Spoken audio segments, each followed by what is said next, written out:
살을 빼려면 먹으면 좋지 않은 음식이나 가려야 하는 음식을 알고 다이어트를 실천하는 것보다 제일 좋은 방법은 배달의 민족 같은 어플만 삭제해도 되는데요. 그건 저도 되게 어려운 것 같습니다.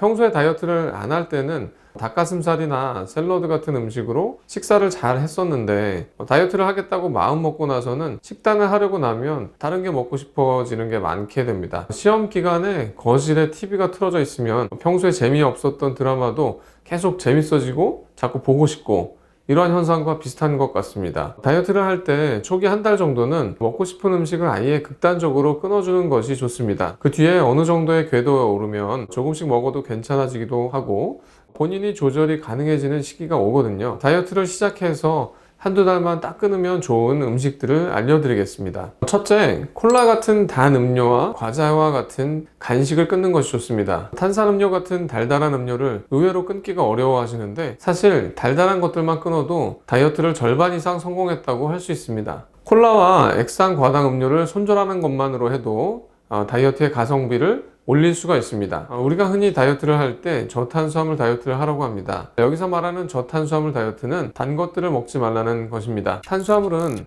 달달한 당질과 식이섬유로 나누어져 있습니다. 그 중에 당질은 우리 몸에 에너지를 필요로 하지 않을 때 지방으로 전환되어서 살을 찌게 하는 것이고, 식이섬유는 포만감을 유발하고 소화가 잘 안 되어서 음식의 섭취량을 줄일 수가 있고, 칼로리가 또 0이라서 살이 안 찌는 성분입니다. 식이섬유를 또 먹으라는 이유는 식이섬유는 유산균의 먹이가 되어주는 프리바이오틱스이기도 합니다. 유산균이랑 같이 먹으면 서로 시너지를 얻을 수가 있다는 것이죠. 탄수화물 중에서 당질은 살을 찌게 하고 식이섬유는 살을 아예 안 찌게 하는 것이라고 정리하시면 되겠습니다. 콜라는 살이 찐다는 것은 다 아시니까 다이어트에 안 좋은지 잘 모르는 두 가지 음식을 알려드리겠습니다. 먼저 카페라떼. 라떼에도 당이 꽤 들어가 있습니다. 라떼 사이즈가 가장 큰 것을 한 잔 마시면 콜라만큼 당을 먹는 것이기 때문에 라떼도 마셔야 한다면 작은 사이즈로 마시는 것이 좋겠습니다. 우리 스타벅스 가시는 분들이 많으실 텐데요. 스타벅스 음료 중에서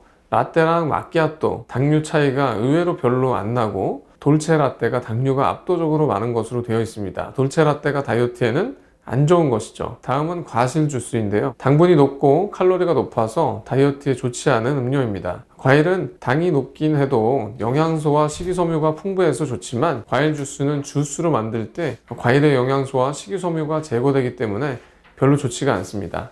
두 번째는 국물이 들어간 음식입니다. 밥 먹을 때 국이 있으면 편하고 또 맛먹기가 쉬운 경우가 많은데요. 체중을 잴 때 체중이 많이 늘어서 놀라게 하는 음식이 바로 국물 요리입니다. 제 임상 경험으로는 갈비탕 같은 것을 먹으면 적게 먹은 것 같은데 체중은 정말 많이 늘어나 있습니다. 국물이 있는 음식이 살이 찌는 이유는 국물 섭취 시에 염분 섭취가 더 많이 늘어난다고 합니다. 이것 때문에 세포 속으로 수분과 염분이 더 많이 들어가게 되고 이에 따라서 살이 빨리 찌고 붓기도 늘기 때문입니다. 또 참기 힘든 국물 음식의 대표적인 라면은 어떨까요? 라면은 맛있고 값싸고 조리하기 쉽고 또 저도 많이 먹고 또 정말 없어서는 안 될 음식이기도 한데요. 유일한 단점은 건강에 해롭다고 볼 수 있습니다. 칼로리 측면에서도 보면 500칼로리 정도로 그렇게 나쁘지 않은 음식으로 생각할 수도 있는데요. 그런데 소비자 입장에서는 알기가 어렵게 가공된 첨가물들이 많이 들어가 있기 때문에 건강에는 안 좋습니다. 라면의 첨가물이 면에는 10가지 이상, 스프에는 30여 가지 이상이 들어가 있는 것만 봐도 몸에 좋을 것 같지는 않습니다. 또 라면의 안 좋은 점은 1일 나트륨 권장량의 50%에서 100%가 많이 들어가 있다는 것입니다. 나트륨의 섭취는 살찌는 것과 관계가 밀접합니다. 한 연구에서 4천여 명에게 칼로리 섭취량은 똑같이 먹도록 하고 나트륨의 섭취량은 달리 했을 때 살이 얼마나 쪘나 하는 비교하는 연구를 해봤더니 많이 먹었을수록 몸무게와 허리둘레가 늘어났다고 하는 연구 결과가 있습니다.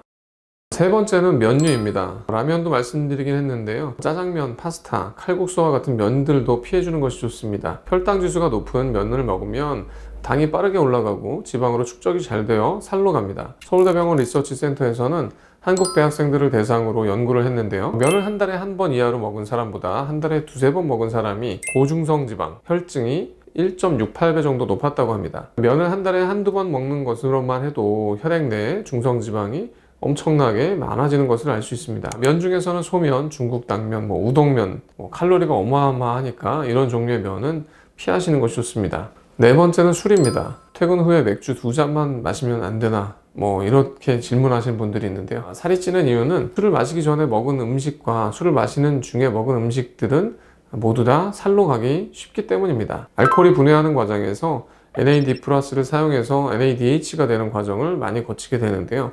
알코올 분해 과정에서 이 NAD 플러스를 다 써버려서 포도당 대사 과정에서 NAD 플러스를 사용하지 못하게 됩니다. 그래서 포도당이 대사를 하지 못하게 되어서 축적이 되고 살이 찌는 것입니다. 다섯 번째는 피자와 후라이드 치킨입니다. 채소를 먹으면 살이 찌고 치킨을 먹으면 살이 빠졌으면 좋겠지만 피자와 치킨을 먹으면 복부 비만이 되기에 아주 좋은 주범들입니다. 패스트푸드를 먹은 사람들과 안 먹은 사람들을 비교해 봤더니 의외로 체중이나 BMI는 차이가 없었는데 허리둘레는 차이가 났고 복부 비만 가능성이 무려 46% 정도 증가하였습니다. 패스트푸드 중에서는 살이 찌는 음식으로 압도적 1위는 프라이드 치킨이었고 2위가 피자였습니다.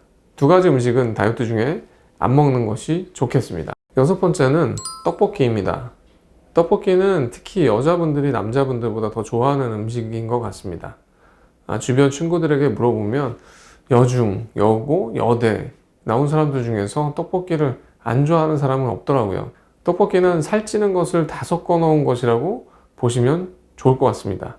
주 재료인 떡과 오뎅은 100g만 먹어도 칼로리가 250칼로리이고 양념장, 식용유, 물엿과 같은 것들이 많이 들어가서 살을 찌게 쉽게 합니다. 거기에다가 튀김까지 같이 먹으면 살이 아주 잘 찌게 되는 것이죠. 배달 떡볶이 중에서 제일 많이 시키는 떡볶이의 칼로리를 보니까 2000칼로리 정도가 되더라고요. 지금까지 다이어트를 시작할 때 또는 다이어트 도중에 끊어야 할 음식 6가지를 알려드렸습니다.